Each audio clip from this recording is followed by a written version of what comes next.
Bom, vou dar início. Boa tarde a todos, uma tarde ensolarada aqui em São Paulo, uma tarde menos ensolarada em Bruxelas, né, Olivia, que está se juntando a nós de longe. Eu sou Letícia Danens, eu sou sócia de Guzmão e Labruni Advogados, propriedade intelectual. Nós temos a honra e o orgulho de sermos parceiros do Museu de Arte Moderna de São Paulo já há alguns anos, e vimos trabalhando com o Museu de Arte Moderna de São Paulo numa série de estruturações jurídicas, né, dando suporte à equipe da Olivia no Museu de Arte Moderna de São Paulo, jurídico, à estruturação das suas atividades e parcerias. E nesse contexto, e pensando num mundo que ainda sofre de restrições de circulação, de encontros físicos, e que a gente vem sendo impulsionado ou catapultado quase que do dia para a noite para uma imersão absolutamente digital em quase todas as nossas experiências, e essa é uma delas, porque se a gente não tivesse num contexto de cuidados e prevenção, talvez estivéssemos no lindo auditório do MAN e talvez o evento não fosse possível nessa data, porque a Olivia não estaria em São Paulo. Então, nesse contexto de viver imerso no ambiente digital, a gente começou a pensar em arte nesse novo contexto. Claro que a nossa experiência de imersão foi absolutamente acelerada com a pandemia, mas a digitalização e a interação entre arte, o ambiente digital e tecnologias vem acontecendo à medida que a tecnologia foi penetrando todas as esferas da nossa vida já há alguns anos.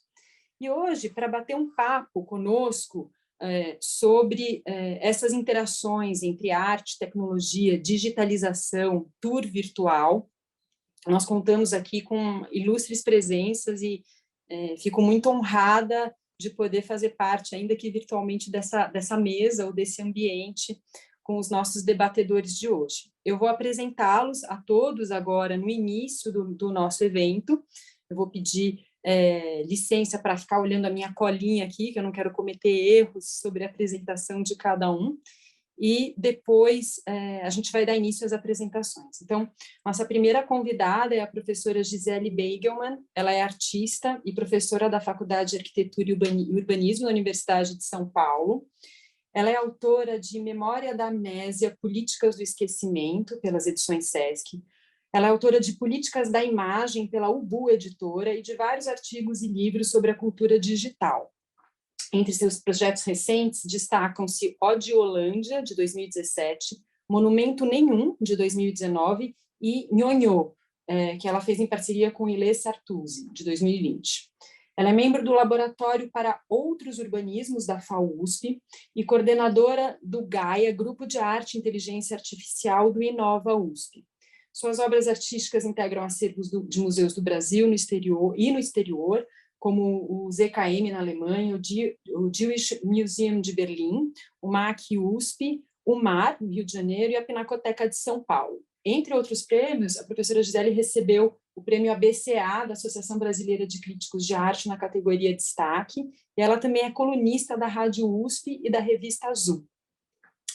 Se juntaram também aos nossos debates hoje o André Lerner, ele é arquiteto formado pela USP, tem mestrado em design pela Architectural Association de Londres e em administração pública e governo pela FGV de São Paulo.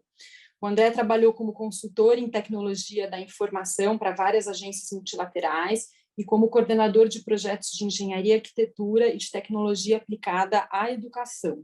Ele é ganhador do prêmio Alex Stanhope Prize, oferecido pela Architectural Association de Londres, e do prêmio EF Design Awards em Public Service Design, oferecido pela Federação Alemã da Indústria, com a empresa Cayenne Informática. Ele é pesquisador do SEBRAP, onde ele desenvolve trabalhos na área de tecnologias sociais para o desenvolvimento, e é professor convidado na Escola da Cidade, membro fundador da comissão da ABNT CE 268, que traduz e adapta as normas do ISO para cidades inteligentes no Brasil.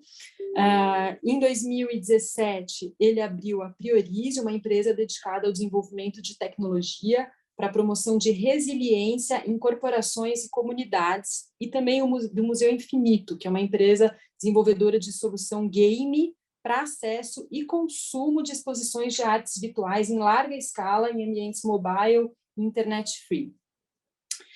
Se junta também ao nosso time hoje a Olivia Bonan. Ela é formada em Direito pela USP, pós-graduanda em Gestão de Projetos Culturais pela ECA, da USP também. Ela estudou Propriedade Intelectual e Intercâmbios na Yale Law School, nos Estados Unidos, na Peking University, na China, na Universidade Nova de Lisboa, em Portugal. Ela é advogada do escritório Borges Salles e Além Advogados. Ela é especializada na área de cultura e economia criativa e vem atuando há 3 anos como consultora jurídica do Museu de Arte Moderna de São Paulo. E, por fim, e com não menos alegria, eu apresento a Gabriela Lima, que é advogada de Guzmão e Labruni desde 2015, especialista em propriedade intelectual pela Fundação Getúlio Vargas de São Paulo. Ela tem um LLM em Media Law pelo Queen Mary University de Londres, e ela fez o curso de Entertainment Law na Berkeley Law, agora em 2021, membro efetivo da Comissão Especial de Liberdade de Imprensa da OAB São Paulo. E minha querida amiga também. Então, sem mais delongas, vamos iniciar aqui e eu passo a palavra para a professora Gisele. Bom, primeiro, boa tarde a todos, todas e todes. Eu queria começar agradecendo a Letícia pelo convite para que eu me juntasse a um grupo de pessoas tão interessantes e tão desafiadoras como as que estão reunidas nesta tarde, para discutir um tema que, por si só, é um desafio de ponta a ponta. Ao agradecer a Letícia, obviamente, eu divido o agradecimento com o Guzmão Laborri pelo convite, pela organização do evento, e é um prazer estar aqui confinada com vocês nesse fim de tarde tão glamuroso, com esse sol poente aqui em São Paulo. Bom, esse convite, já no tema dessa mesa, traz uma série de impasses e desafios. Eu não teria coragem nem condições de resolvê-los, e eu gostaria só de introduzir, pontuando algumas questões que atravessam essa discussão sobre museus, ambientes virtuais, tour virtuais e, enfim, experiências de digitalização. Acho que no ponto de partida, a grande questão é diferenciar acervos digitalizados de acervos digitais. Em última instância, obviamente que todos estarão no guarda-chuva dos arquivos digitais, porém, as suas matrizes de origem vão determinar configurações próprias. Quando nós falamos em acervos digitalizados, nós estamos pressupondo a grande maioria dos museus do mundo e os seus acervos desde sempre. Acervos que são pinturas, esculturas, aquarelas, instalações de várias ordens, múltiplos, do xerox à fotografia, e que passarão por um processo de conversão de arquivos que implicará uma série de reformatações na obra original. É importante ter consciência que, por mais alta que seja a resolução da digitalização ou os métodos de tridimensionalização, serão arquivos e obras diferentes das suas matrizes originais. Ao serem colocadas em ambientes online, uma segunda formatação será necessária, que é aquela mais difícil de todas: o que fazer com esses arquivos digitalizados, colocá-los num banco de dados público e o público em si, os visitantes que se virem, que acessem, que entendam os princípios curatoriais do museu, ou aquilo é dado para que os visitantes façam outros usos e outras construções desse acervo que é tornado público, com uma massa de informações que jamais será possível no ambiente do museu.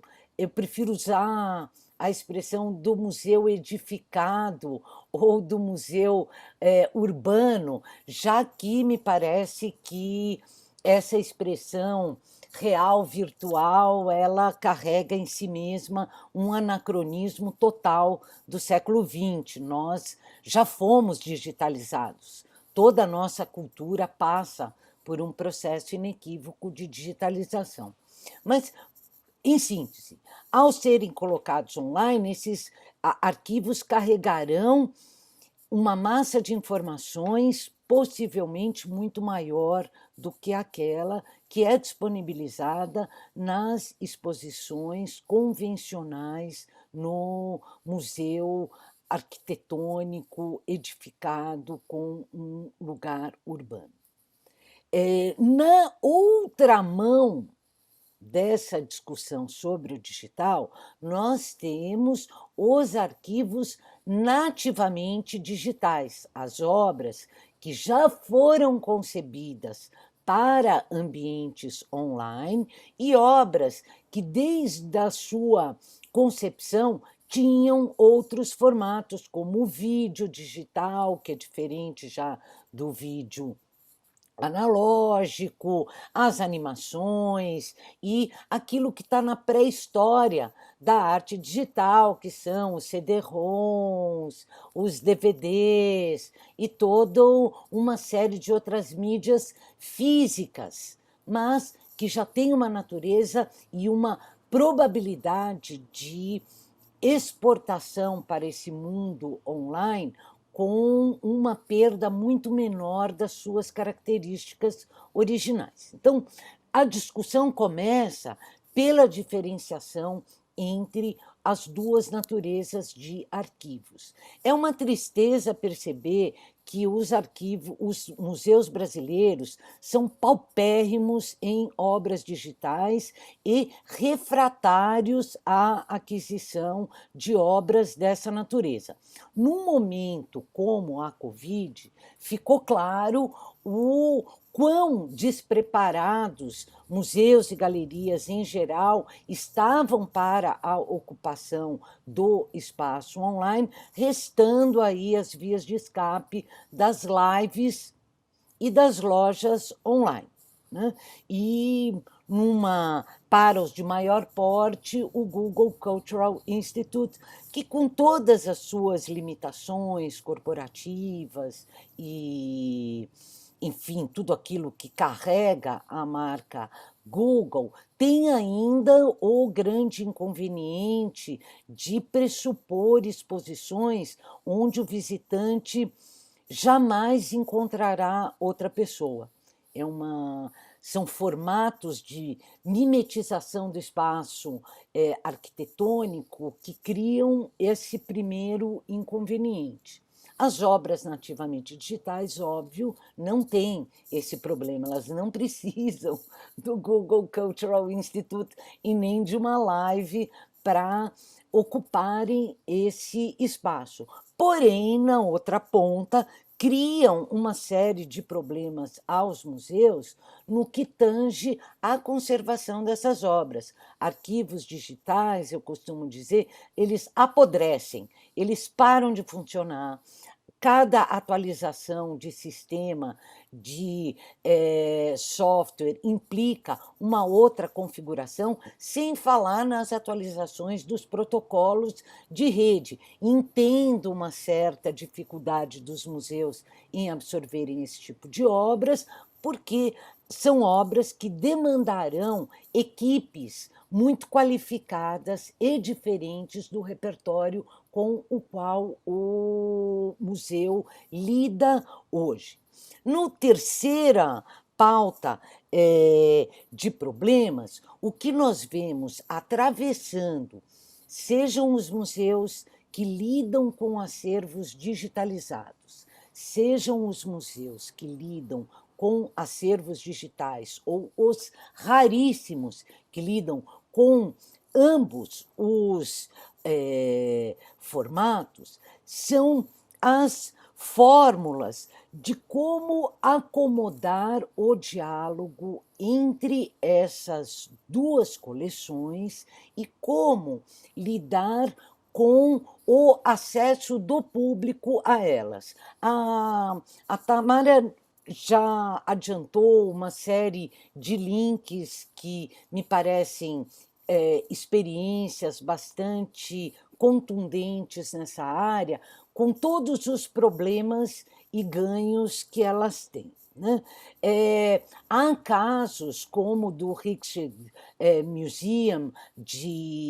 da Holanda, que disponibilizou a sua coleção inteira em alta resolução, sem lidar com os ultrapassando a discussão se isso fere ou não os direitos autorais das obras, ou seja, entendendo que a obra digitalizada não é a obra em si, mas que criou uma estratégia bastante problemática, que é o do estúdio.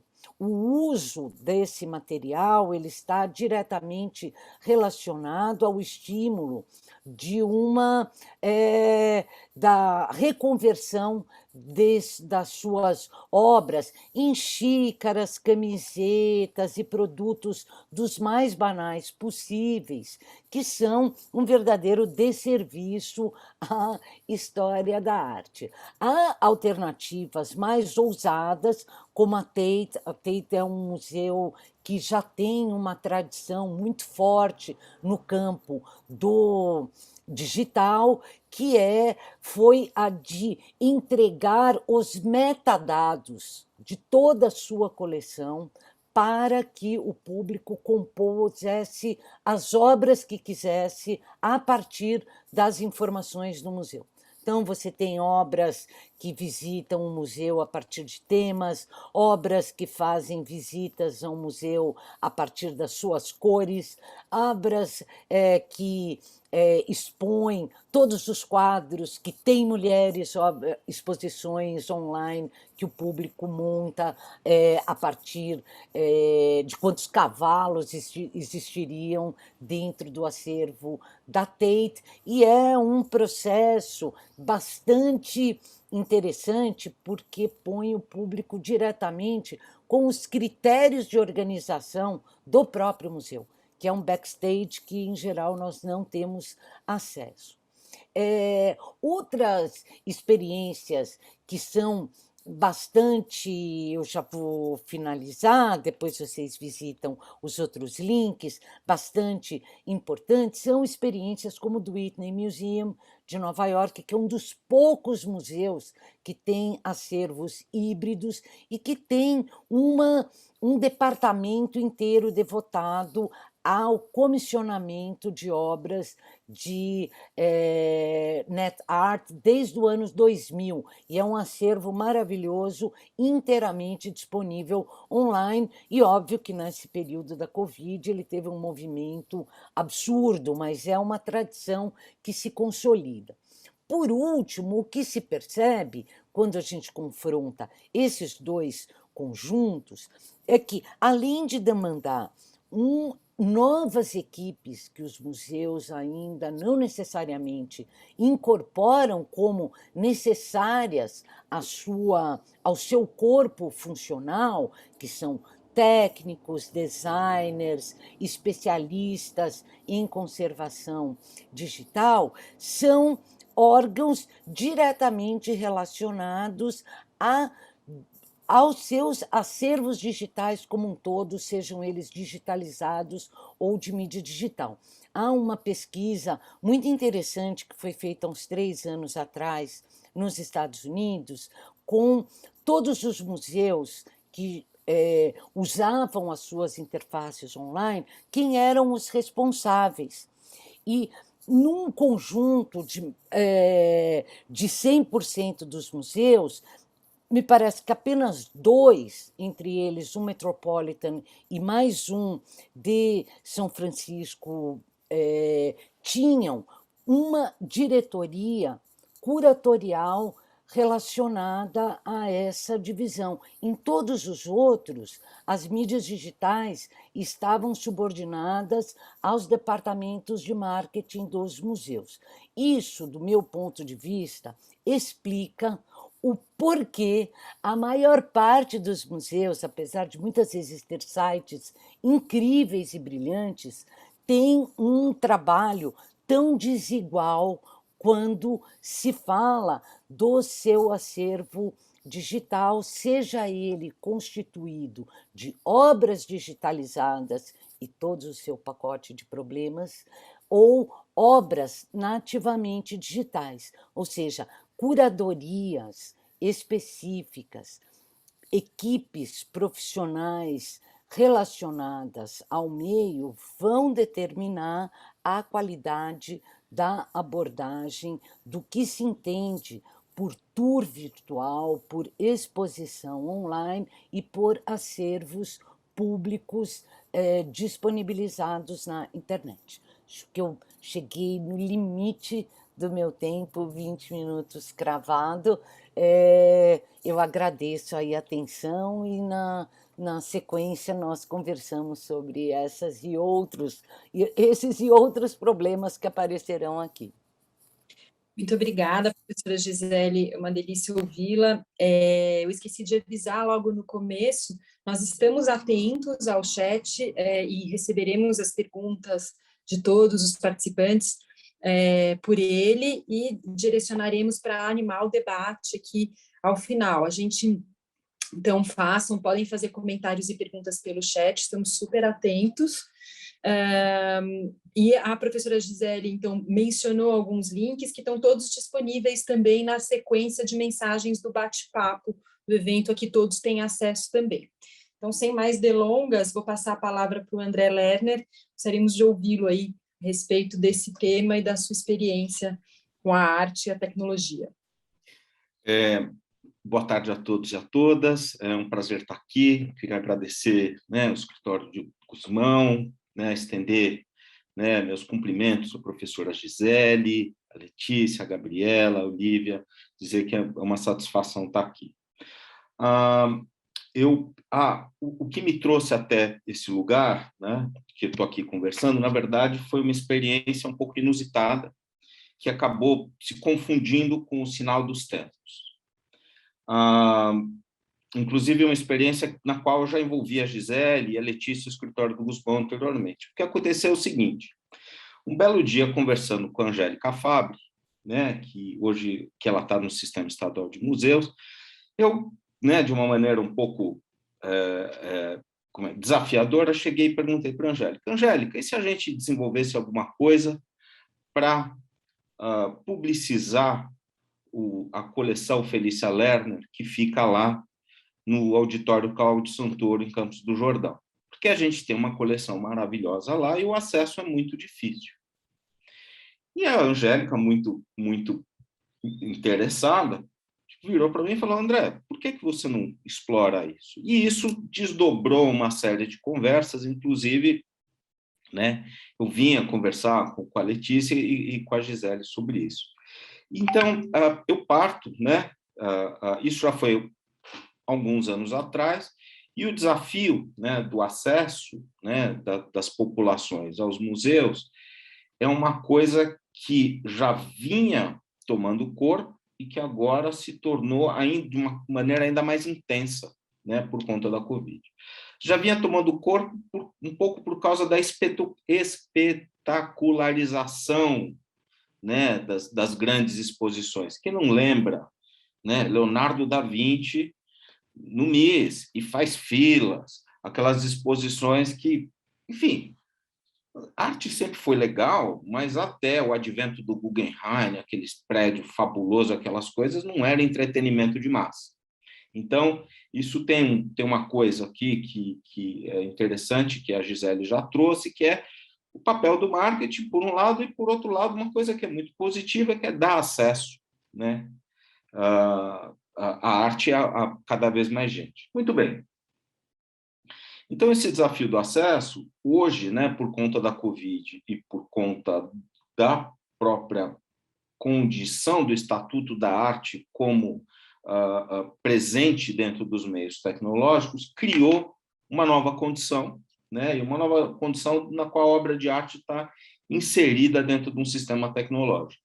A gente tem que lembrar que ela sempre teve, porque um edifício, né, vamos pensar na Bienal, vamos pensar no MAM, vamos pensar no MIS, ele é um sistema tecnológico concreto, né, ele é feito, mas ele tem que ter manutenção, ele tem sistema de incêndio, ele tem, enfim, impermeabilização, ele tem iluminação.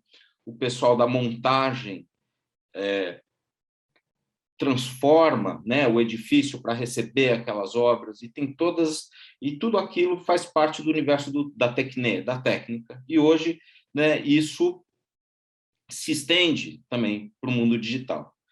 Então, aquilo que a gente costuma, né, por hábito, separar, você tem a obra num lugar, né, com seu acervo, na verdade, faz parte de um sistema técnico de sustentação disso. E hoje, né, por conta da ampliação dessa possibilidade de acesso, da ampliação deixa eu só fazer um parênteses. Gisele, obrigado. É tão mais fácil falar depois de você, porque você já coloca todas as camadas, aí fica mais fácil. Obrigado. Bem, depois a gente fala. Então, criadas essas novas circunstâncias, hoje, né, novas barreiras se colocam. E os novos desafios são desafios de forma, de design, são desafios de conceito, e são desafios de, como é que eu vou dizer, de desempenho dos sistemas de telecomunicação. Latência, relação usuário-servidor, a velocidade, redundância de pontos, enfim, tem uma série de tecnicalidades. Isso para dizer que, de fato, né, os museus eles estavam muito pouco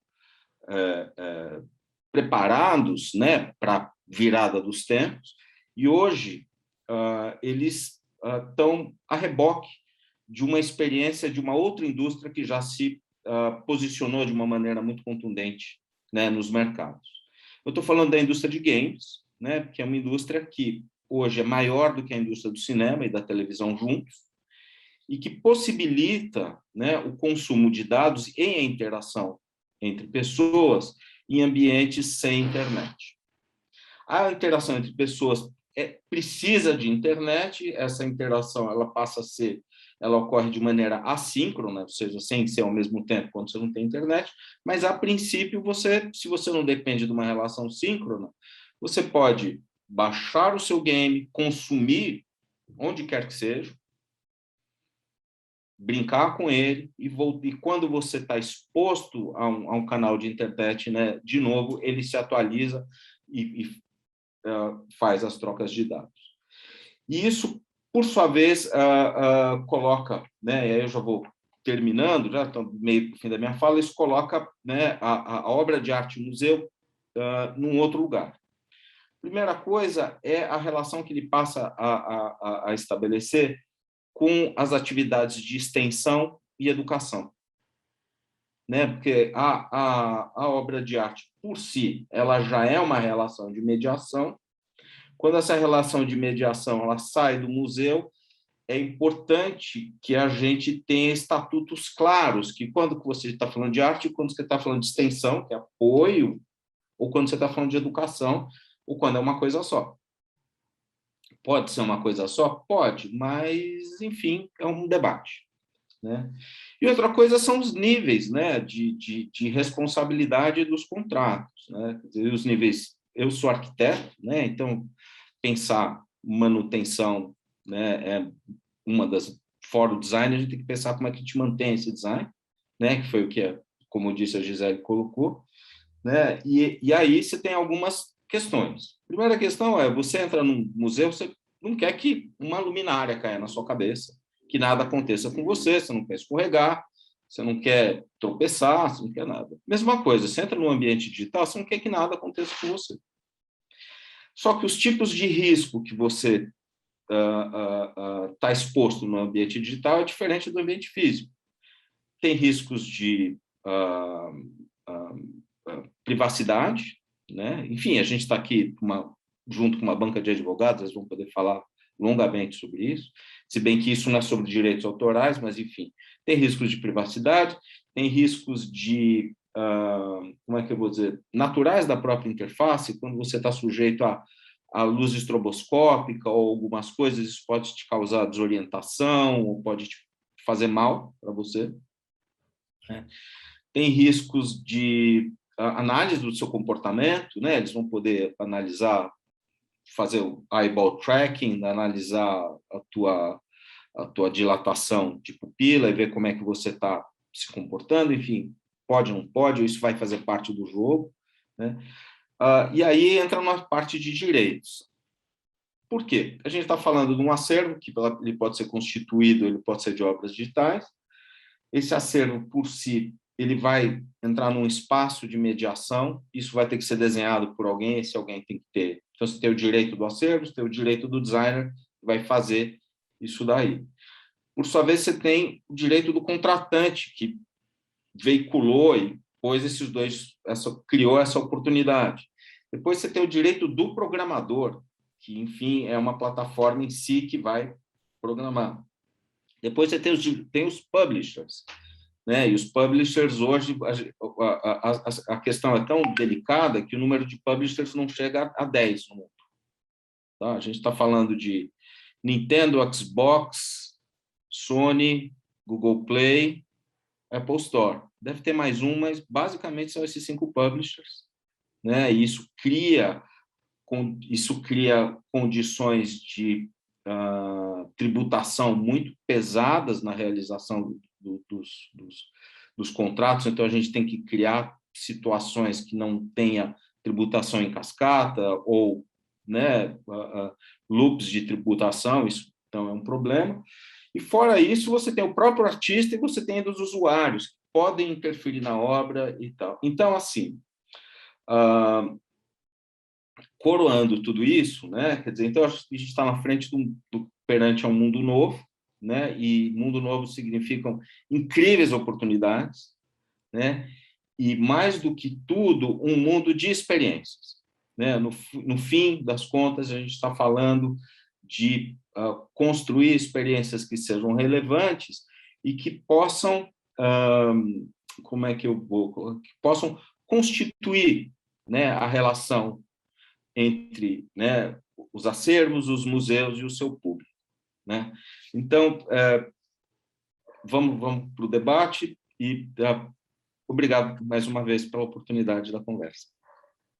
Super obrigada, André, por levantar essas importantes questões das camadas todas que interagem e também trazendo, né, acho que a Gisele trouxe bem essa colocação, já estamos digitalizados, nós estamos digitalizados.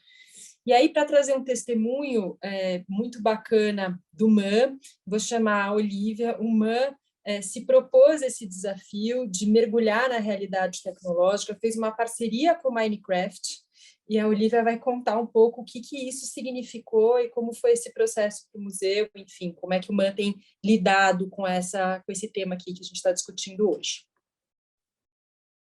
Boa noite a todas e todos. Em nome do MAN, eu agradeço a vocês do Guzmán Labruni pela parceria de tantos anos, por tantas conversas e correções de contratos que nos ajudam tanto. E Gisele e André, é um prazer estar aqui com vocês. Já aprendi horrores com essa conversa.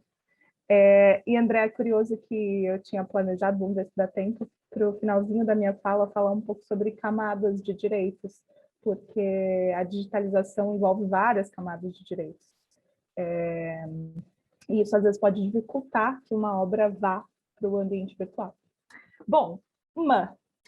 Diferente de muitos museus né, mencionados pela Gisele, que tem muitas obras em domínio público, e isso facilita muito a digitalização dessas obras, o MAN tem uma coleção de obras de arte que é majoritariamente de artistas modernos e contemporâneos. Então, parte deles ainda está vivo, né? Eles estão vivos e muitos deles morreram recentemente. Então, quase que a totalidade das obras do acervo do MAN ainda não está em domínio público. A Gabi vai provavelmente falar sobre isso mais tarde, mas a regra do domínio público é de 70 anos depois da morte do autor. Então, por exemplo, aqui no Brasil, nesse ano, em 2021, entrou em domínio público o conjunto de obras do escritor George Orwell. Ele morreu em 1950. Em 1950, muitas das obras que fazem parte do acervo do MAN ainda estavam sendo produzidas. Então, elas são muito jovens. E isso faz com que todo o nosso esforço de digitalização lá no MAN tenha que levar em conta aspectos jurídicos. Então, para cada projeto, a gente precisa avaliar quais as obras, quais os artistas, e aí, então, ir atrás de autorizações. Isso leva tempo, isso demanda equipe, e muitas vezes a gente enfrenta percalços no meio do caminho. Bom, Letícia e Gabi devem me entender muito bem. Como uma advogada focada nessa área de arte e cultura, eu valorizo fortemente aquelas disposições que a gente tem na nossa Constituição Federal com relação a acesso à informação, acesso à arte, acesso à cultura. E a internet abriu uma janela de infinitas possibilidades de divulgação e compartilhamento de conteúdos à maior quantidade possível de pessoas. Antes, por exemplo, era muito difícil para grande parte das pessoas ter acesso a obras que estão expostas em museus do outro lado do mundo. E agora existem esses projetos de digitalização. Do mesmo jeito, se eu quisesse ter acesso a um disco raro antes da internet, eu ia ter que ficar andando de loja para loja, e hoje tem serviços de streaming. Só que aqui no Brasil, na prática, quando você tem que desenhar um projeto de digitalização, especialmente para instituições com acervos jovens, contemporâneos como o MAN, a gente acaba por esbarrar em disposições muito rígidas da Lei de Direitos Autorais. Porque a máxima da nossa lei de 1998 é a prerrogativa do autor de autorizar todo e qualquer uso. Então, se eu quero incluir uma fotografia num filme, ou se eu quero reproduzir a imagem de uma pintura num cartaz, eu preciso pedir autorização. E o artigo da lei que trata sobre exceções e limitações ao direito autoral, a Gabi vai provavelmente falar sobre isso também, o que significa isso? Exceções e limitações são situações nas quais eu posso utilizar uma obra sem a necessidade de pedir autorização para o autor ou para os seus herdeiros, o chamado titular de direitos. Essas exceções e limitações, elas são bastante limitadas, muito mais limitadas do que as legislações de outros países. E aí, a lei, a minha visão da lei, né, é de que é uma lei feita, né, no final dos anos 90, no momento em que a internet comercial estava se iniciando, então é uma lei feita para um mundo desconectado, e não há menção nessa lei de digitalização para preservação, que é um tipo de disposição que existe em algumas leis em outros lugares do mundo. E especialmente uma hipótese de digitalização para a preservação, por exemplo, de obras muito raras, de edições antigas, esgotadas. E aí a gente entra na experiência. A pandemia, como vocês sabem, ela acelerou esse processo de digitalização, de maior presença dos museus no ambiente digital. Acredito que todo mundo que acessa o Instagram e siga algumas páginas de museus deve ter percebido que a gente está lá, né, muito mais do que a gente estava antes. Então, os museus eles tiveram que repensar a sua estratégia, né? A estratégia antes era focada numa presença majoritariamente física no ambiente do museu. E agora a gente tem que estar conectado, online. E aí, entre essas estratégias de disponibilização de conteúdos, de obras de arte que fazem parte do acervo desses museus, Muitos museus tentaram incluir imagens de obras de arte no seu site ou em redes sociais, e a Gisele comenta, né, como essa mera inclusão no site, sem nenhum apoio, muitas vezes pode ser uma opção não tão legal. Existem também parcerias super interessantes com projetos comunitários, como a Wiki, e a Gisele mandou, por exemplo, o exemplo da parceria da Wiki com o Museu Paulista de São Paulo. São projetos super interessantes, baseados em dados abertos, muito legal. E existem parcerias com projetos privados, por exemplo, o Google Arts and Culture. O MAN, por exemplo, foi um dos primeiros museus a ter uma página na plataforma do Google Arts and Culture aqui no Brasil. Primeiro, a gente fez o upload das obras do acervo para as quais a gente já tinha licenças mais modernas, que já comportavam um ambiente digital. Pelo que eu pesquisei, isso aconteceu ali entre 2009, 2010, 2011, e algumas das licenças já comportavam cláusulas que, né, permitiam a reprodução na internet. Mais recentemente, agora em 2020, com a pandemia, a gente passou a adotar uma estratégia um pouco diferente no Google Arts and Culture, que simultaneamente à abertura das exposições físicas, foram lançados recortes dessas exposições na plataforma. Então, a primeira experiência foi com a exposição Antônio Dias, Derrotas e Vitórias. Então, se vocês acessarem a nossa página lá no Google Arts and Culture, vocês vão conseguir acessar boa parte das obras que estavam nessa exposição. Essa movimentação dentro do museu, que nasceu com o projeto do Arts and Culture lá no começo dessa década, ela trouxe uma necessidade para a minha área de atualização dos termos de licenciamento, que, como vocês podem imaginar, ali em 2010 estavam completamente desatualizados. Então, hoje no museu existe, inclusive, pessoas focadas da área de acervo para irem atrás dos artistas, dos seus herdeiros, enfim, dos detentores, para conseguir novas autorizações atualizadas, com termos mais modernos e voltados para o ambiente virtual. Uma outra experiência foi a experiência de um edital público, quis fazer esse paralelo entre uma plataforma privada, super conhecida como a do Google, e um edital público. Pela Constituição Federal, os municípios eles têm uma competência para zelar pelo patrimônio e pelos bens culturais, especialmente locais. Então, esse edital ele vem de tempos em tempos para que a Prefeitura de São Paulo cumpra com essa obrigação de valorização das obras de arte que estão dentro do seu território.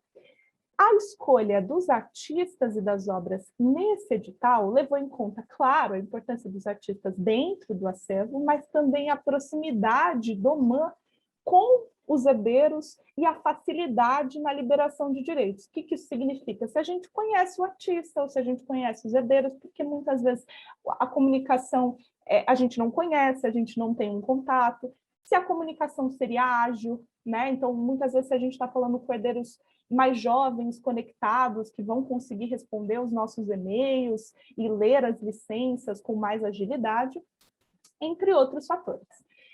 E com esse edital, uma quantidade significativa de obras de determinados artistas, por exemplo, o Lívio Abramo e o Fernando Lemos, hoje estão digitalizadas e podem ser acessadas em média resolução, porque o site do MAN precisa passar por uma boa atualização, lá no nosso site. E aí vem a terceira experiência, que é o Minecraft, que foi uma novidade para todos nós no ano passado e que movimentou a minha equipe, a equipe de comunicação, curadoria, acervo, todo mundo trabalhando em volta disso, educativo também, que foi, enfim, a área focada nesse assunto. E essa é uma experiência gamificada. O prédio do MAN, assim como algumas obras selecionadas do acervo, e para essa escolha se deu prioridade para as obras mais geométricas, porque, para quem não conhece o Minecraft, ele é todo feito em bloquinhos, quadradinhos, então as obras mais geométricas tinham uma facilidade, né, de serem transportadas para esse ambiente.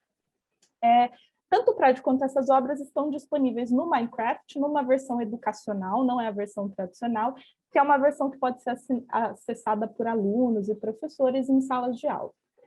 E esse processo, ele teve como, acho que, grande ponto-chave para mim, o cuidado nas conversas com os artistas, porque a gente precisava mostrar a interface do jogo, uma prévia de como a obra ficaria no jogo. Então, antes mesmo de conseguir uma autorização, a gente fez prévias de como as obras ficariam.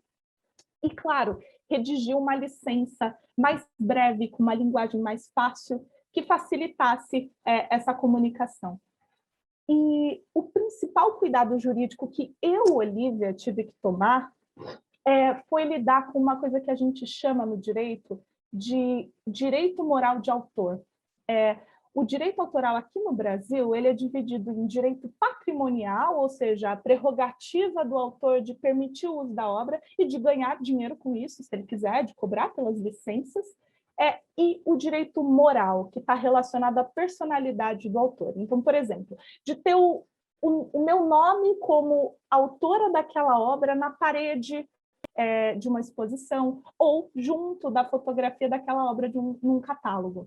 E um dos direitos morais concedidos ao autor aqui no Brasil, e que inclusive é transmitido para os herdeiros, é o de garantir a integridade da obra, para que ela não seja modificada de forma indevida.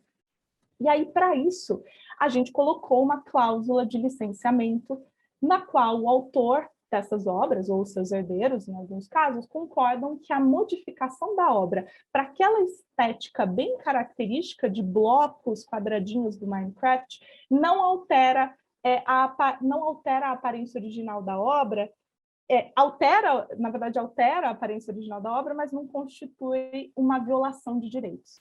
Então, esse foi um cuidado especial que a gente teve. E, claro, né, os artistas concordaram com a forma como a obra estaria ali, porque a gente fez todo esse portfólio de apresentação. E aí, por fim, última questão aqui que eu queria colocar para vocês é que, como advogada, trabalhando dentro desses projetos de digitalização, o assunto-chave são as camadas de direitos. Porque quando eu olho para uma obra de arte, a primeira coisa que eu penso preciso pedir autorização para o autor dessa obra ou para o herdeiro dessa obra. Mas muitas vezes vão existir outras camadas de direitos.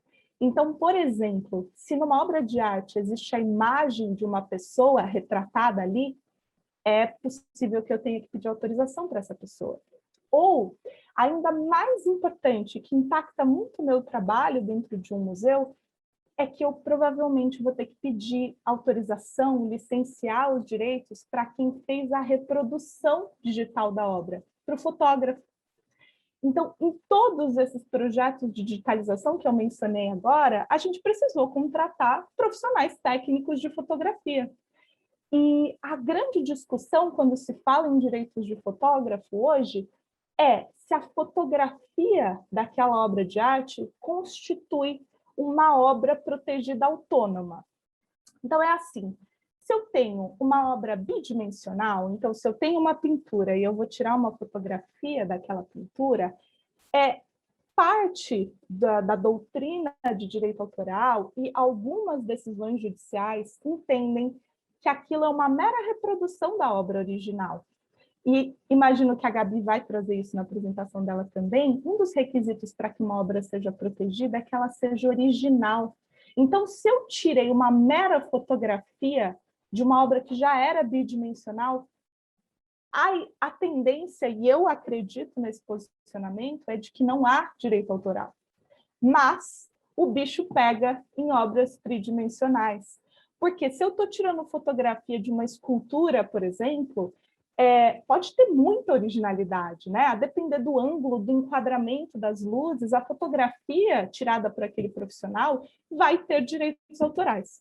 Como não existem decisões judiciais suficientes para a gente ter certeza se, por exemplo, no caso de obras bidimensionais, eu não precisaria pedir autorização, a boa prática recomendada para as instituições culturais É claro, celebrar contratos de prestação de serviços que tenham cláusulas de licenciamento de direitos autorais para todos os usos que forem necessários. Não importa se aquela pessoa vai estar tirando foto de uma obra bidimensional ou tridimensional. Mas para a gente que é do direito, esse assunto é super interessante e super discutível, até porque se a gente tiver decisões judiciais né, que determinem que obras bidimensionais não tenham direito autoral, uma camada cai e facilita o processo. E é isso. Vamos lá. Muito obrigada, Olivia, pela tua didática e por contar aí de uma forma tão simples, tão fácil de entender quais foram os desafios bem práticos mesmo que teve que enfrentar nesse processo, e que é o início de um processo, o início de uma caminhada, como começou a nos contar a Gisele, e provocada aí também pelas perguntas do André. Então, dito isso, aqui a gente, humildemente, advogadas, vamos trazer um pouquinho de cenário legislativo para isso, quais os conceitos que se aplicam, o que a gente tem de experiência no direito comparado. Eu vou passar a palavra para a Gabriela. Olá, uma boa tarde a todo mundo que está acompanhando a gente.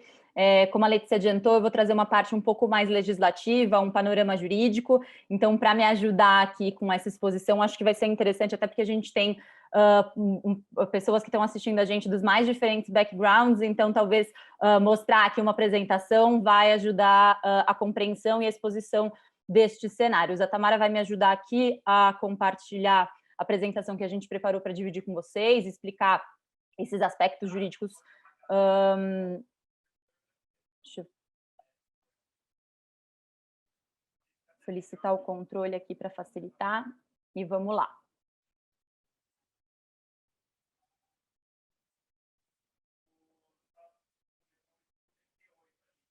Aqui está um pouco dos temas que a gente vai falar hoje. A Olivia já me ajudou aqui adiantando alguns conceitos que são importantes a gente trazer da Lei dos Direitos Autorais. Vou falar brevemente sobre os conceitos básicos que a gente precisa entender para conseguir entender depois as implicações desses conceitos no contexto digital, sobretudo olhando para as artes plásticas e artes visuais, que é o principal tema aqui hoje, e depois vou encerrar falando um pouco da experiência internacional, olhando com mais atenção para a legislação em 3 países aqui específicos.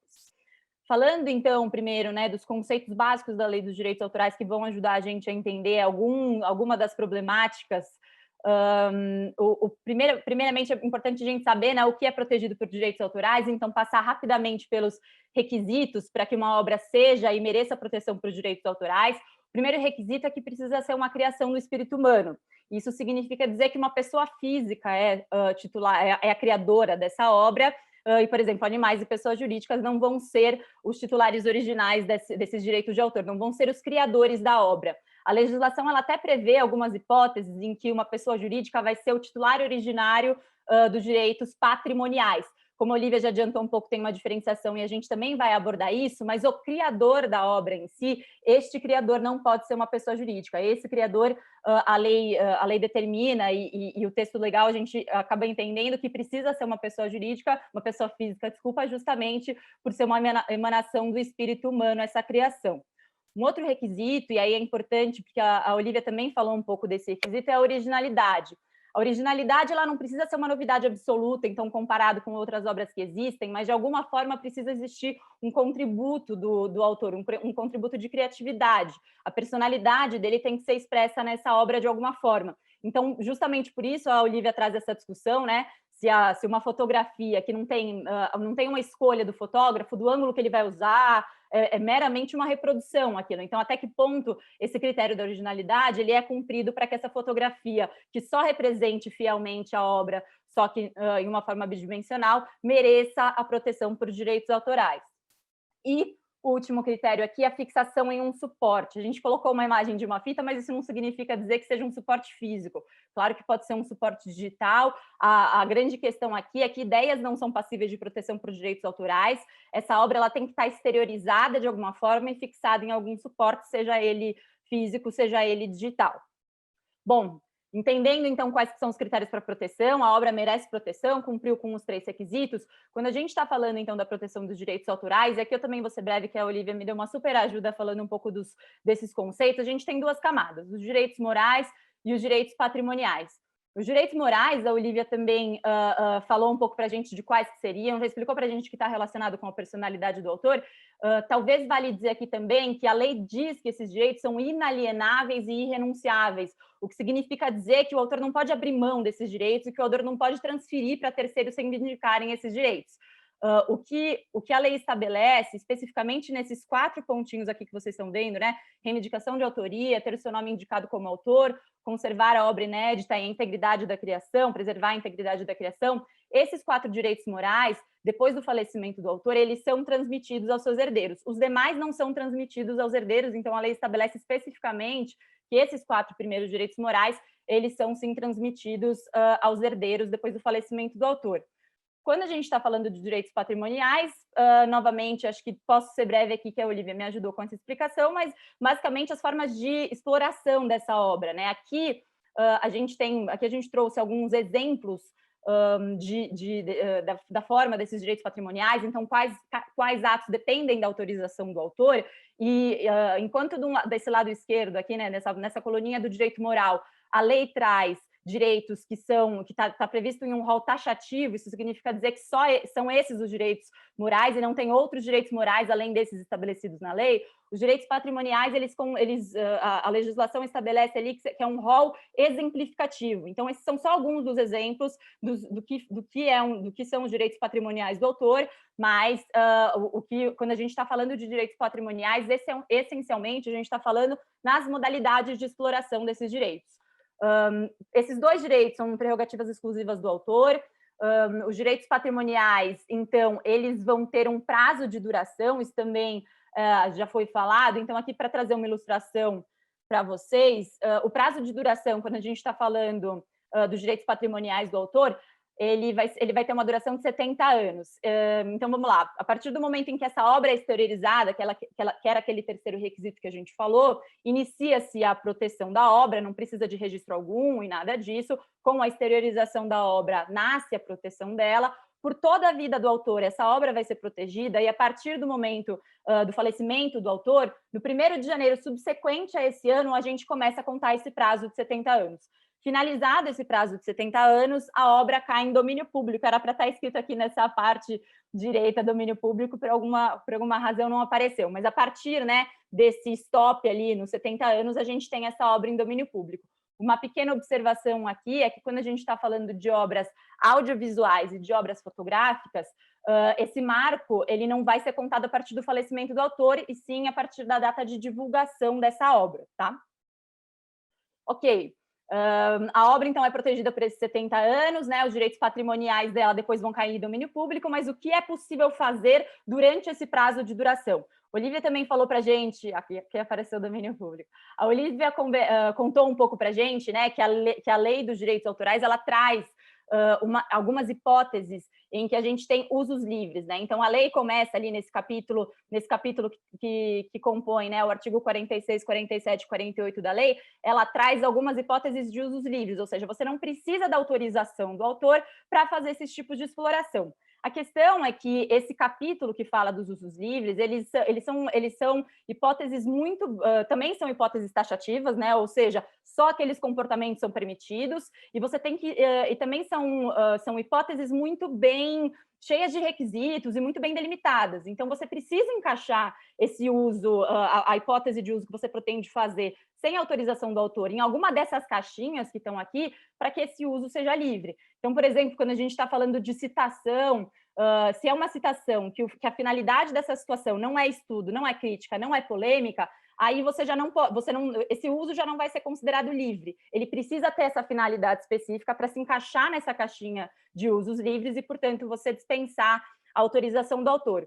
Olhando aqui, a gente trouxe um panorama, né, trazendo todas essas hipóteses, e o que é importante lembrar nesse nosso contexto, e a Olivia também adiantou, é que a finalidade, um uso cuja finalidade seja de preservação, então uma reprodução de uma obra cuja finalidade seja de preservar essa obra, isso não é permitido. A nossa legislação não traz essa permissão dentre as várias hipóteses aqui de usos livres, tá? Bom, fechado aqui esses conceitos introdutórios sobre direitos autorais, quais que são as implicações no contexto digital? Primeiro que o panorama, né, na tecnologia da informação, e aí a Gisele explicou para a gente muito bem, é que a gente tem obras digitalizadas, né, e a gente também tem as obras nativamente digitais. Quando a gente está falando das obras digitalizadas, isso pressupõe, então, uma alteração da modalidade de disponibilização original. Primeiro, aquela obra ela era disponibilizada, vamos supor, em um quadro, né? E depois, quando você vai digitalizar essa obra, a modalidade de disponibilização muda. Para isso, a gente precisa de uma autorização de direitos autorais, a gente vai detalhar isso um pouquinho mais para frente, mas isso é uma modalidade de exploração. Quando a gente está falando das obras nativamente digitais, a gente não tem essa mudança. A gente não tem essa mudança na modalidade de disponibilização da obra. Originalmente, ela já nasceu como uma obra digital. O que a gente enxerga nesses dois cenários é que a gente tem uma substituição do suporte físico tradicional e também uma desmaterialização da obra. A grande implicação disso é que a reprodução dessas obras é muito mais fácil, é muito mais rápida, né? Então, quando a gente está falando do panorama, né, na era da tecnologia da informação, essas obras que são desmaterializadas, essas obras digitais, elas têm por característica essa fácil reprodutibilidade.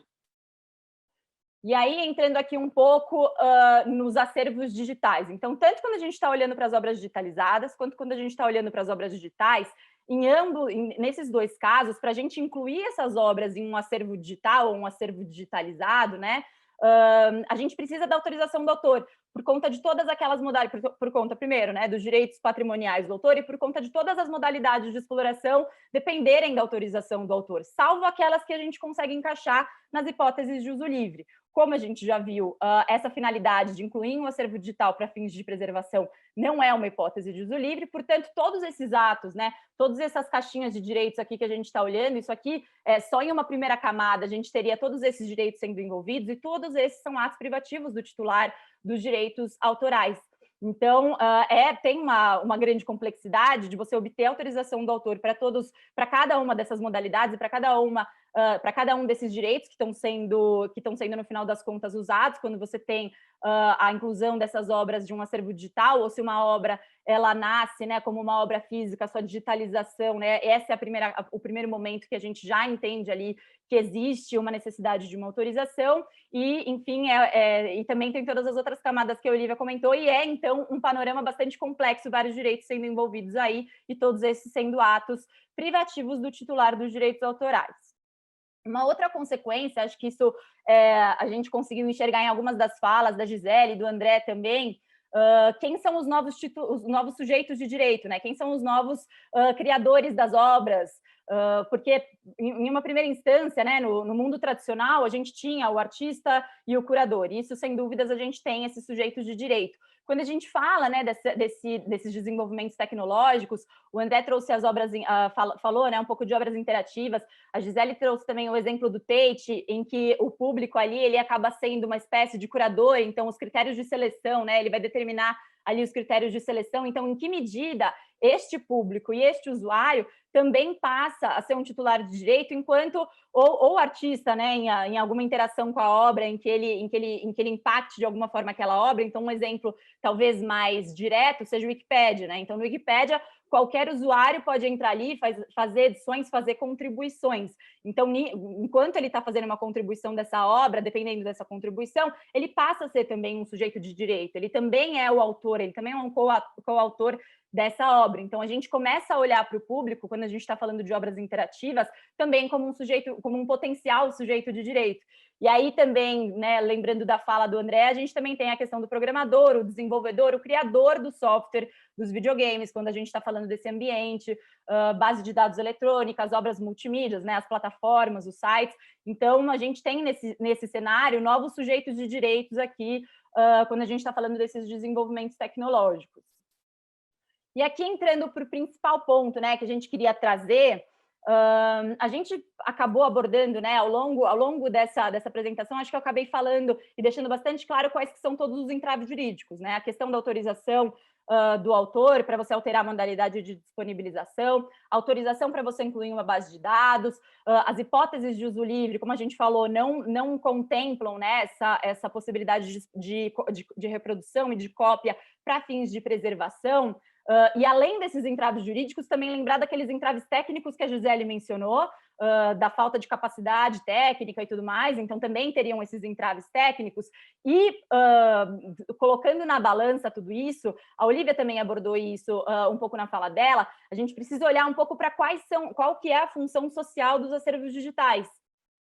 Apareceu aqui um pop-up disso. Ui, desculpa. Deixa eu voltar aqui no slide. Qual que é a função social, né, desses acervos digitais? A nossa Constituição Federal, um dos nossos direitos fundamentais é o direito ao acesso à informação. Além disso, tem vários outros preceitos, né, na Constituição que devem ser protegidos, então acesso à cultura, preservação do patrimônio histórico-cultural, difusão dos bens culturais, muito importante a democratização do acesso à informação e aos bens de cultura. Então, quando a gente está olhando, né, para esses entraves jurídicos, a gente também não pode esquecer que, do outro lado, a gente também tem preceitos importantes sendo tutelados e que o acervo digital, no final das contas, ele vai viabilizar, né? Os benefícios do acervo digital, eles estão diretamente ligados com essa democratização de acesso também.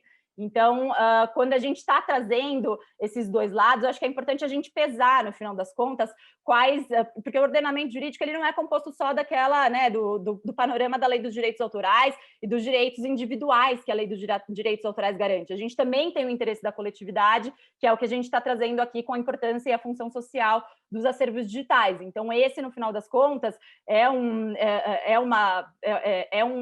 resultado que a gente precisa equacionar e colocar na balança, a depender do caso, o que deve ser priorizado, o que faz sentido a gente priorizar dependendo do caso concreto. Quando a gente fala, né, nesse balanceamento desses dois lados da balança, as legislações internacionais, algumas legislações internacionais já fizeram algumas tentativas de trazer esse balanceamento, e a gente vai mostrar aqui um pouco o que a gente tem na experiência internacional. Primeiro, olhando para um panorama geral, esse mapinha, né, ele vem de um estudo da WIPO, né, da OOMP, a Organização Mundial da Propriedade Intelectual, e aí aqui ele traz, e nessas legendas vocês conseguem acompanhar, todos esses países que estão pintados em azul, eles já prevêem, né, nas suas legislações, algumas exceções para o uso por instituições museológicas. Os países em vermelho, e aqui claramente a gente vê o Brasil, não tem exceções para uso, as exceções, né, aos direitos autorais para uso por instituições museológicas, e esses poucos países em verde aqui que a gente identifica, eles têm exceções, mas são exceções genéricas. Né? Destacando aqui 3 experiências específicas para a gente refletir um pouco e ver quais foram os modelos usados em cada um desses países, e esses modelos a gente optou por trazer, porque também são bem diferentes uns dos outros, né? A legislação norte-americana, quando a gente olha para a lei dos Estados Unidos, ela prevê algumas limitações aos direitos autorais para fins de reprodução, e aí aqui, se vocês acompanharem aqui no slide, né, dá para perceber bem que as cópias elas são permitidas em unidades, né? Então, aqui uma cópia única, 3 cópias, então há uma limitação ao número de cópias que é permitido. Então, inclusive, quando você vai fazer uma cópia para fins de preservação, o número de cópias também é limitado. Isso, novamente, né, para você equacionar em que medida você vai permitir que essa cópia seja feita sem autorização do autor. Uma peculiaridade aqui da lei dos Estados Unidos também é que esse último item aqui, ele permite não só a cópia, mas também a distribuição, a exibição da obra, só que só nos últimos 20 anos do prazo de duração, desde que a finalidade seja preservação ou pesquisa e que essa exploração não esteja sujeita a nenhum intuito comercial. E que também você não possa obter essa cópia a um preço razoável. Então, de novo, olhando, né, para os interesses do particular, se ele está disponibilizando essa cópia a um valor que é razoável, então não se justificaria você usar o caminho de um uso livre, usar um caminho dessa limitação, justamente porque você poderia remunerar o autor a um preço justo e, portanto, fazer a preservação dessa obra, a pesquisa usando essa obra. Quando a gente olha para a lei agora do Reino Unido, aqui essa coluna do meio, todas essas hipóteses, né, todos esses itenzinhos que a gente colocou, eles devem ser observados cumulativamente, né, no caso concreto. Então, todos esses são requisitos essenciais que precisam estar presentes no caso, para que você possa, sim, fazer essa cópia sem precisar da autorização do autor. Então, essa cópia, né, a grande peculiaridade, acho que aqui da legislação do Reino Unido, é que essa obra vai ser permitida quando a cópia da obra for de uma obra que esteja na coleção permanente de uma instituição museológica, né? Então, se eu sou uma instituição que não tenho essa obra no meu acervo permanente, eu não posso fazer uma cópia para fins de preservação. É a instituição que tem isso no seu acervo permanente que está legitimada a fazer. E aí é claro que, desde cumpridos os demais requisitos, de que esse uso seja feito com a finalidade de preservação ou substituição da obra que está deteriorada, etc., sem finalidade lucrativa, o uso ele seja feito, né, dentro das instalações do museu, tem uma restrição ao acesso ao público e deve-se viabilizar também o empréstimo para outras instituições.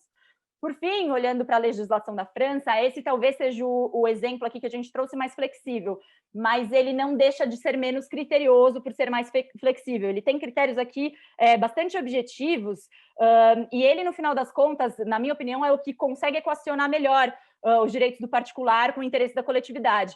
Esses 3 requisitos precisam ser também observados no caso concreto, então são requisitos que você precisa cumprir para que essa reprodução seja permitida sem autorização do autor, e aí, de forma bem objetiva, a reprodução ela pode ser feita desde que por bibliotecas, acervos públicos e museus, a finalidade tem que ser preservação e não pode haver um objetivo de vantagem econômica. Então, observados esses requisitos bem objetivos, permite-se, então, que essa obra seja reproduzida com essa finalidade específica de preservação e conservação da obra. E aí, aqui, para encerrar, só voltando um pouco para o contexto do Brasil, e depois de inspirados, né, um pouco por essas legislações, a gente já teve algumas discussões legislativas para alterar a lei dos direitos autorais e incluir algumas flexibilidades que permitissem o uso dessas obras sem autorização do autor.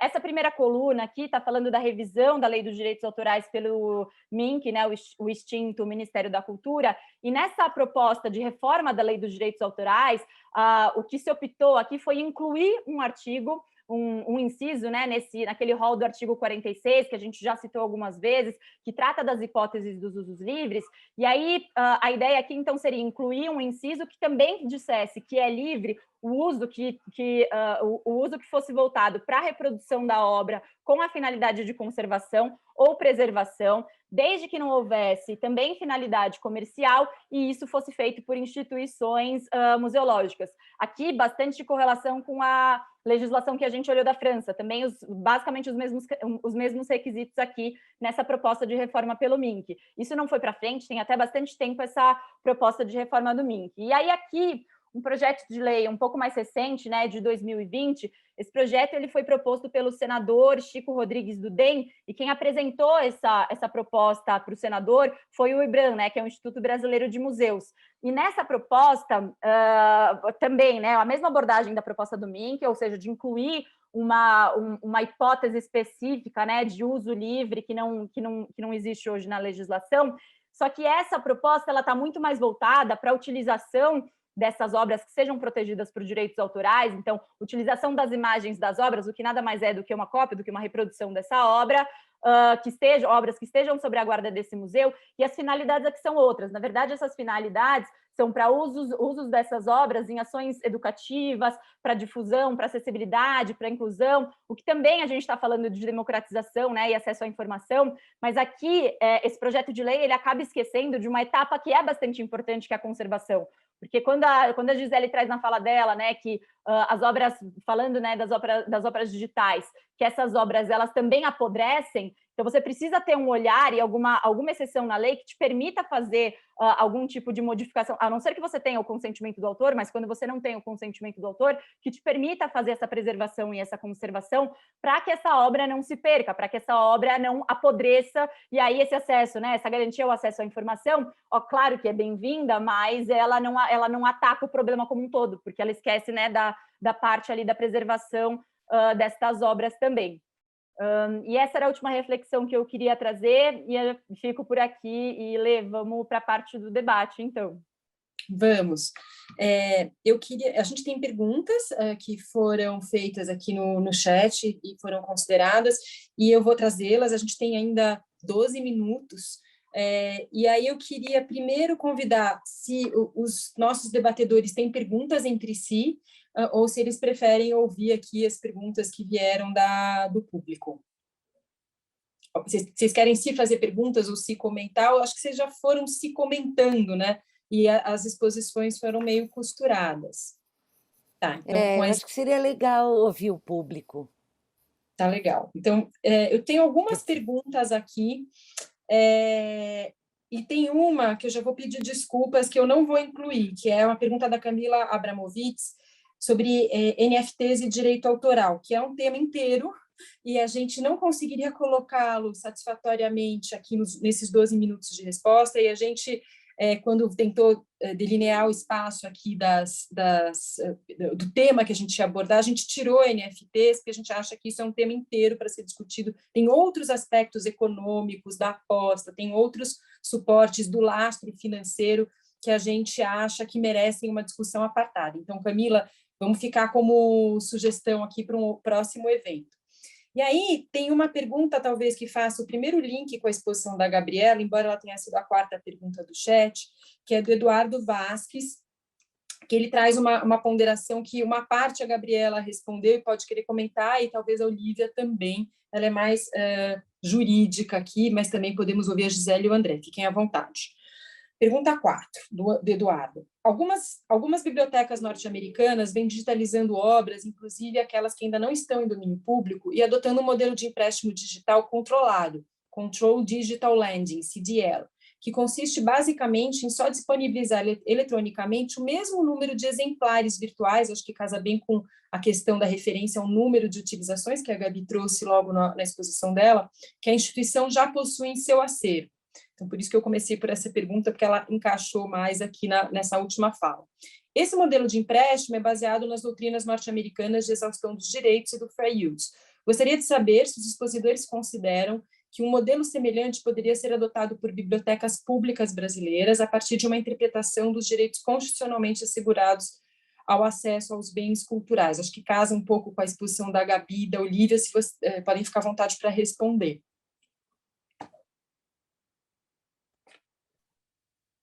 Acho que eu vou fazer, então, um primeiro comentário.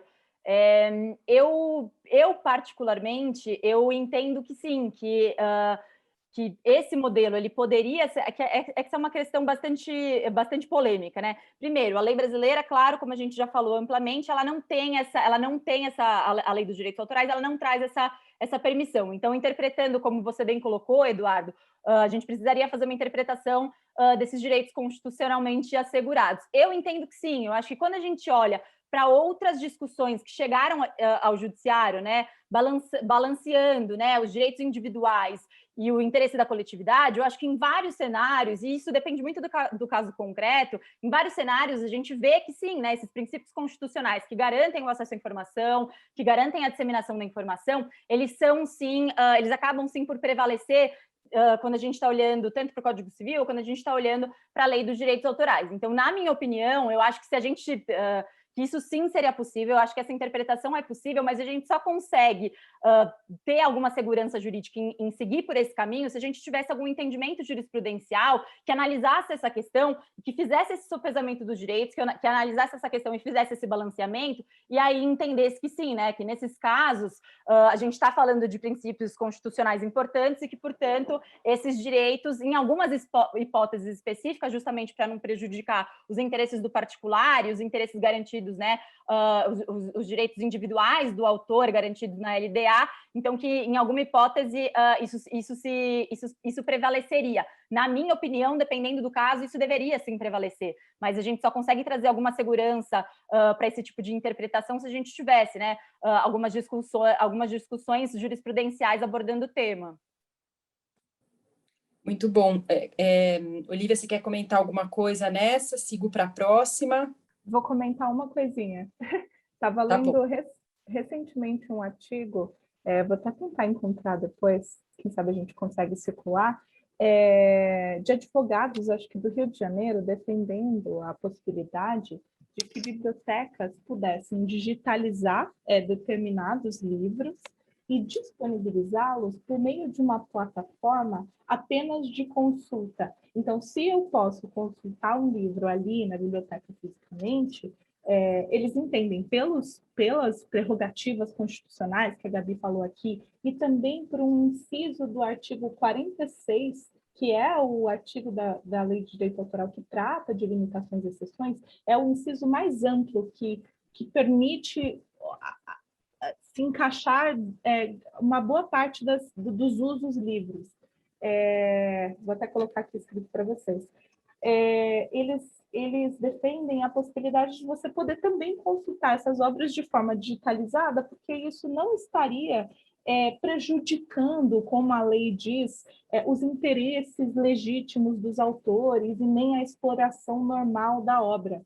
Então, definitivamente, o melhor é que nós, advogados, pudéssemos defender projetos como esse, emitindo pareceres de que os artigos da Constituição e artigos como esse da LDA permitem esse tipo de uso. O que acontece é que as instituições se sentem bastante inseguras ainda em fazerem esses projetos, justamente porque a nossa lei é extremamente restritiva. Acho que eu só queria aproveitar essa fala da Olivia. Acho que esse inciso que você mencionou é o de pequenos trechos, ou quando a gente está falando de obras de artes plásticas, esse inciso permite, inclusive, a reprodução integral. Então, basicamente, né, esse inciso permite que pequenos trechos de uma obra sejam reproduzidas, desde que ele não prejudique a exploração normal da obra. E quando a gente está falando de obras de artes plásticas, essa reprodução ela poderia ser integral. Eu acho que um grande problema desse inciso é que até quando a gente está diante, né, até quem tem bastante experiência atuando com direitos autorais, esse é um inciso extremamente subjetivo. E ele traz várias discussões depois de interpretação, discussões, né, interpretativas. Esse inciso é o que fala de pequenos trechos, então o que é um pequeno trecho, o que é um uso que estaria aí dentro do amparo desse uso livre. Mas eu concordo que sim, também é um artigo que daria subsídio para a gente argumentar que sim, pode fazer, porque não está prejudicando os interesses do autor, perfeito. E o único, né, Gabi, porque todas as outras hipóteses do 46 são extremamente fechadas. Então, pelo menos na minha experiência dentro do MAN, algumas vezes a gente tenta aplicar esse inciso para evitar pedir autorizações ou para permitir que determinados projetos vão para frente. Eu tenho várias perguntas aqui, eu estou quebrando um pouco a cabeça como abordar todas. Eu queria trazer uma pergunta que veio logo no começo, que tem um pouco a ver com essa... Já vou te passar a palavra, André. Que tem um pouco a ver com essa questão da democratização do acesso. Então, deixar o André comentar sobre esse ponto, e daí eu trago essa pergunta, e tem mais duas, para ver se a gente consegue fechar, não muito longe do tempo. Diga. Peguei a bola, depois eu vou jogar para a Gisele, porque tenho certeza que ela vai matar no peito e chutar para o gol. Esse debate que vocês estão tendo, ele é um debate que parte da ideia de coleção estabelecida anteriormente, né? Quer dizer, você tem uma série de artistas que a própria obra do artista desafia esse tipo de paradigma, né? Eu posso, quer dizer, né, a gente pode falar, para não falar no Andy Warhol, né, a gente pode falar no Saul Levitt, que a obra do artista são instruções para a reprodução da obra e implantação da obra em outros lugares. O meu próprio tio, né, uma vez fez uma obra que chamou um monte de estudantes, desenhou com eles, com caneta esferográfica, um monte de flores e expôs isso como obra pessoal, criando justamente essa tensão. Então, só para chegar onde eu quero apontar, é que a gente tem uma dialética entre o direito e a indústria que ela ampara, e a indústria está andando de uma maneira muito rápida. Então, isso vai exigir do campo normativo e dos próprios juízes, né, uma atualização muito rápida, né, porque, enfim, com a utilização, né, quer dizer, a gente não vai falar de NFT, mas com o sistema blockchain, esse controle de distribuição da informação ele é muito preciso, né? Então, eu passo para a Gisele para ela comentar um pouco sobre a arte, né? A gente falar isso do ponto de vista do artista, né? Um pouquinho. Tudo bem? Tudo. clássicos da quarentena e esqueci o microfone.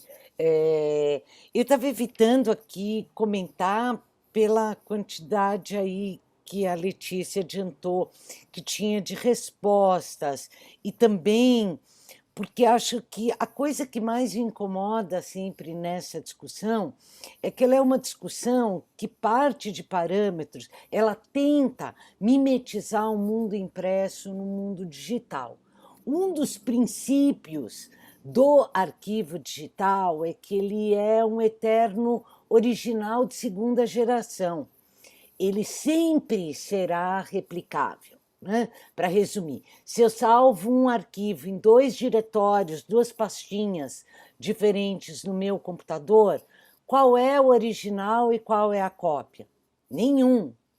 E não adianta vir com esse parâmetro do mundo impresso. Não, o original é o que foi às 16 horas, 1 minuto, é o anterior, porque eles são idênticos. A lógica do clone, ela é intrínseca ao mundo digital, o que obrigaria a discutir a questão dos direitos autorais com parâmetros que fujam à lógica da numeração e da propriedade individual, que é um princípio relacionado à própria ideia do conhecimento e é garantido pela Constituição, ainda que com uma série de entraves. O que faz com que a questão, aí eu vi por acaso que já colocaram uma questão sobre como é que fica então as fan creations, que para mim são obras tanto quanto a obra, porque no digital você tem primeiro a natureza do digital, desculpa a definição absurda, mas a natureza do digital, que é o original de segunda geração.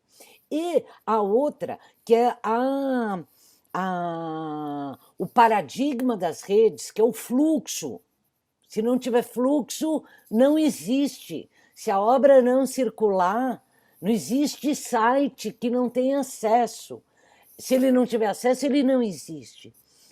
E é nesse fluxo que toda uma outra cultura de fãs, de apropriações, ela vai circular. Isso não é de hoje, eu concordo em gênero, número e grau com o André. Isso vem do pop, de antes do pop, já vem do dadaísmo. Isso é constitutivo da arte contemporânea, ela ser uma arte de apropriação. Então, como a lei vai se adequar a isso? Num momento em que você não tem mais o parâmetro do original, que é o que pode sustentar na batalha jurídica. Não, o meu é original. Não, não tem original. O original e a cópia, eles são a mesma coisa, ontologicamente. Então, a lei tem que, de fato, correr atrás do prejuízo. Eu acho que as humanidades têm que correr atrás do digital, e isso já faz tempo, né? Nós estamos chegando aqui no... Eu queria fazer tem várias perguntas super bacanas. André, eu não vou te dar o comentário, eu queria fazer uma pergunta e depois dar as considerações finais de cada um. A gente tem perguntas super interessantes sobre realidade aumentada, inteligência artificial, sobre as diferenças entre as questões jurídicas que vão para além do BI, do TRI, mas, por exemplo, a captura de uma performance, né, e a característica que é a fugacidade, a não materialidade. Tem questões super interessantes trazidas aqui, mas eu vou privilegiar uma, porque eu queria aproveitar, justamente porque a gente está fazendo esse evento em parceria com o MAN, e eu queria privilegiar também a presença da Olivia, que é justamente uma pergunta que veio lá no começo das exposições, acho que, salvo engano, é do Demétrio Souza, e ele pergunta assim, puxa, está questionando a legitimidade de se cobrar ingresso, né, nesse ingresso virtual, se isso já é praticado nos museus pelo mundo. E queria ouvir um pouco do depoimento da Gisele, que tem essa transversalidade aí das experiências que teve com diversas outras instituições, e da Olivia, e eu já me aproveitando aqui da minha moderação, de dizer que eu acho bastante legítimo que os museus cobrem ingresso, porque tinha uma outra pergunta aqui do começo da exposição sobre se os bibliotecários são os profissionais centrais dessa nova realidade. E aí eu não privilegiei essa pergunta, porque eu acho que, como trouxe a Gisele aqui, é um aparato gigantesco para a obra digital não apodrecer, não é só o bibliotecário, é ele e mais o programador, e mais a equipe técnica, e mais a instituição, o museu inteiro garantindo a vida ou a sobrevida dessa obra digital nas diversas transformações do meio, das redes, da tecnologia aplicada para sua disponibilização. E pensando nesse grupo todo que torna essa obra, ou que evita o seu apodrecimento, ou o seu perecimento por incapacidade tecnológica da mídia, que a sustenta, que eu acho que tem uma legitimidade aí dos museus, mas eu queria ouvir um pouco da Olívia e da Gisele sobre essa questão, e depois eu vou dizer aqui as demais perguntas que vieram no chat, que a gente vai encaminhar aqui aos debatedores por e-mail e ver se a gente consegue, pelo e-mail de inscrição, garantir a vocês a resposta. Então, eu passo já a palavra. Vai lá, Olívia. Vamos lá. Primeiro, acho que o Demetrio trabalha comigo no MAN. Se for o Demetrio de Souza, que eu conheço, ele é conselheiro fiscal do MAN, foi Demetrio. Prazer ter você aqui. Sobre a cobrança de ingressos em museus, eu acho bastante legítimo também, acho que vai envolver uma estrutura bem complexa de tecnologia, né, para que a gente possa cobrar ingressos virtuais, para espaços virtuais que os museus venham a ter. A gente hoje já luta para ter sistemas de ingressos, para venda de ingressos que serão utilizados na bilheteria física, imagina a venda de ingressos numa eventual plataforma digital. E aí, pensando aqui em algo que... ele mesmo. Pensando aqui numa coisa que eu lido muito recorrentemente no museu, que são as fontes de financiamento. Hoje em dia, as fontes de financiamento públicas, né, de leis de incentivo, editais, etc., elas estão cada vez mais complexas. As instituições culturais vêm enfrentando cada vez mais barreiras para acessarem essas fontes de financiamento. Então, uma possibilidade de aumento de ganhos com eventual ingresso virtual seria algo que poderia nos ajudar a melhorar os nossos serviços e conseguir, né, depois reinvestir esse dinheiro em outros programas culturais e educativos do museu.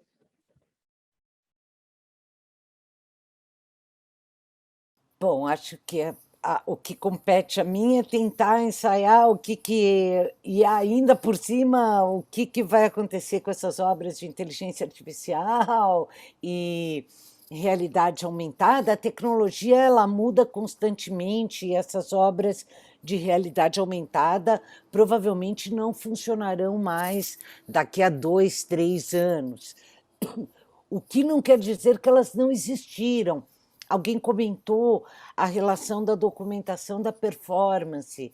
A performance, ela é um parâmetro muito importante para se pensar as novas relações dos museus com obras do perfil das obras de arte digital, que são obras que dependem de acesso simultâneo por muitas pessoas e pressupõem a atualização, a apropriação. A inteligência artificial, ela é uma escritura particular e um sistema de tecnológico próprio, e provavelmente nós não vamos mais falar inteligência artificial daqui a alguns anos, porque isso já vai estar tão introjetado no nosso cotidiano que não faz sentido falar, isto usa inteligência artificial. Tudo usa inteligência artificial, tudo nos usa. Isso é que é o detalhe. Acho que o grande desafio, principalmente também quando pensa em cobrar legitimidade, eu entendo, mas, por exemplo, cobrar para ver uma exposição no Google Art Institute. Ora, eu já pago o Google porque eu uso o Google. Todos nós somos funcionários do Google, porque o Google não produz nada. O Google produz aquilo que nós produzimos. Faz parte da economia parasita da nossa época. Então, esses pagamentos, aí eu acho que é legítimo por parte do museu, mas depende em que contexto.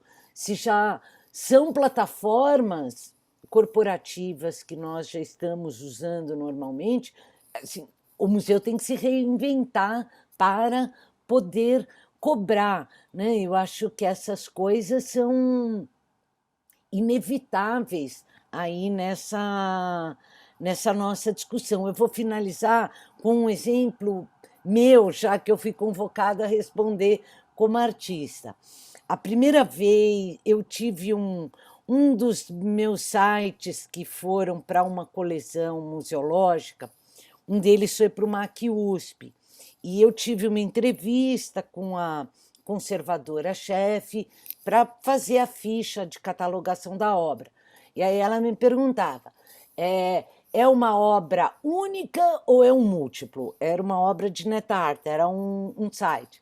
Eu falei, bom, é única, só tem no meu servidor. Ela falou, mas quantas pessoas podem ter esta obra? Eu falei, aí é incontável. Milhares, milhões. Todas as pessoas que acessarem esta obra serão as donas da obra, que é o que a Gabi estava explicando, dessas outras pessoas e essas outras subjetividades que vão entrar em questão.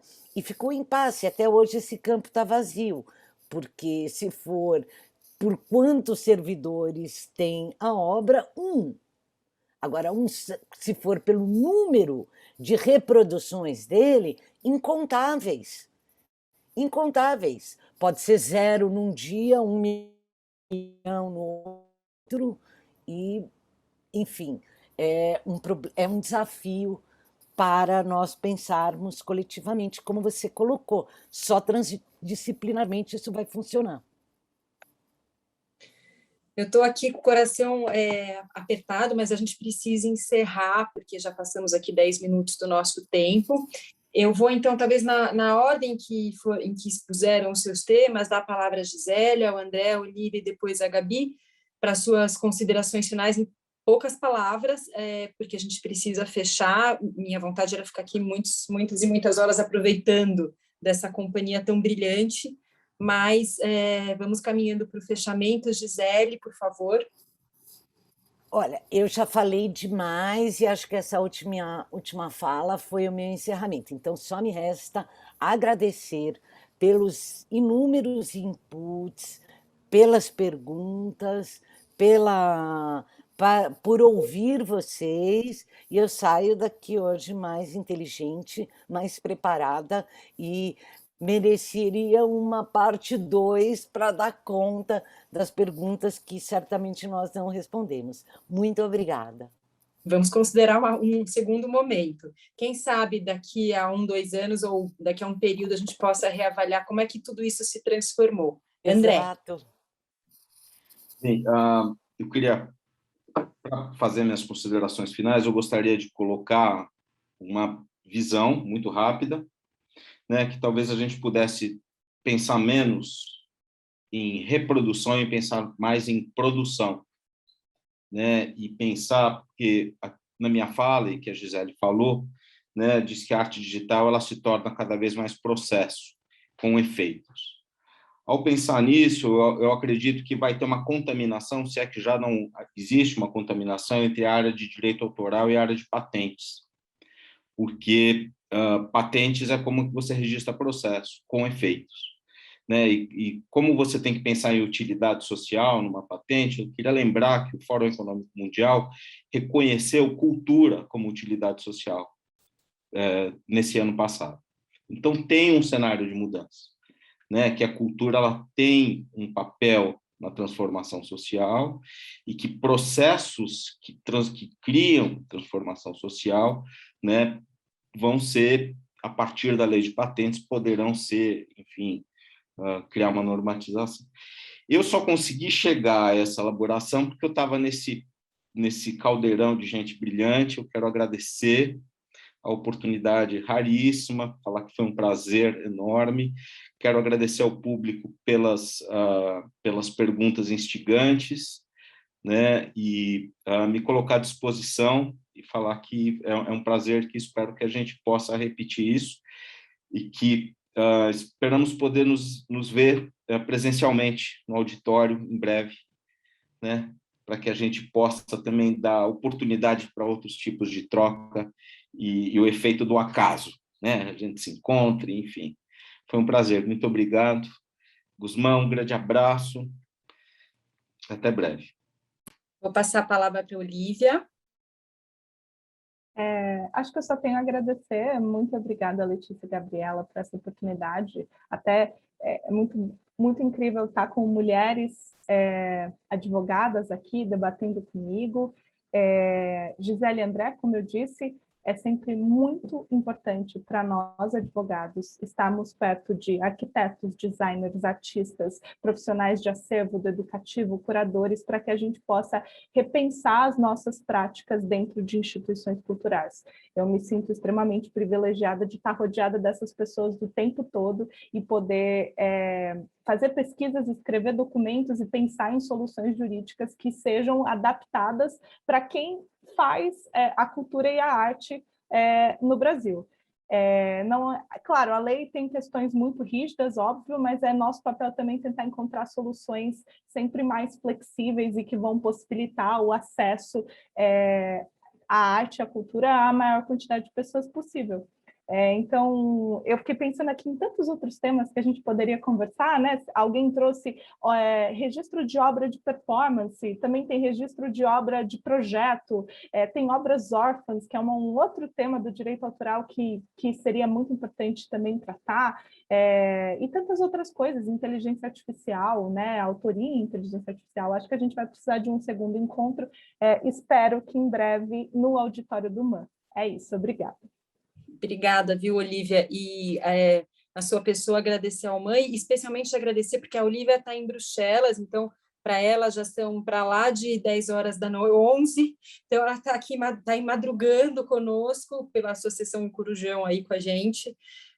Acho que esse encontro só deu vontade de quero mais e certamente a gente pode primeiro agradecer ao MAN pela confiança em nosso escritório para assessorar e intermediar uma conversa como essa, mas já nos deu vontade de pensar numa agenda mais estendida. Vamos marcar os próximos. Gabi?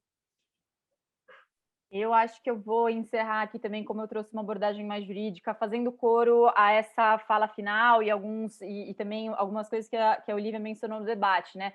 Pensando que alterações legislativas aqui no Brasil elas são extremamente demoradas e a gente não tem uma legislação atualizada de direitos autorais, eu acho que o caminho para a gente conseguir que essas exceções e que esses usos eles sejam feitos, né, olhando para a preservação, olhando para o acesso à informação, eu acho que é essencial a gente olhar para os preceitos constitucionais e, de fato, encaixar ali as exceções, olhando para o que a gente já tem no ordenamento jurídico como um todo. Então, é isso, né? Olhar para esses direitos fundamentais com a importância que eles têm, sobretudo falando do acesso à informação.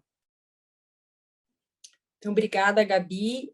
Obrigada a todos, obrigada pela noite, obrigada ao público, que temos 31 depois de quase 1h40, então somos um recorde.